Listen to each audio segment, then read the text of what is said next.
Zimbabwe పర్యటనకు తనను ఎంపిక చేయకపోవడంపై Kolkata Knight Riders mystery spinner Tamil Nadu cricketer Varun Chakravarthy ఆగ్రహం వ్యక్తం చేశాడు.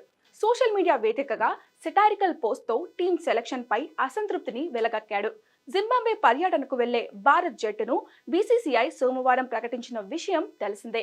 అజిత్ అగార్కర్ కెప్టెన్సీలోని భారత్ సెలక్షన్ కమిటీ ఎంపిక చేసిన 15 మంది సభ్యులతో కూడిన భారత్ జట్టును బీసీసీఐ సోషల్ మీడియా వేదికగా వెల్లడించింది.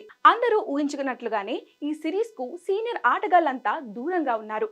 ఐపీఎల్లో సత్తా చాటిన ప్లేయర్లకు సెలెక్టర్లు అవకాశం కల్పించారు. కానీ ఐపీఎల్ 2024 సీజన్లో అద్భుత ప్రదర్శన కనబర్చి కేకేఆర్ టైటిల్ గెలవడంలో కీలక పాత్ర పోషించిన మిస్ట్రీ స్పిన్నర్ వరుణ్ చక్రవర్తిని సెలెక్టర్లు పట్టించుకోలేదు.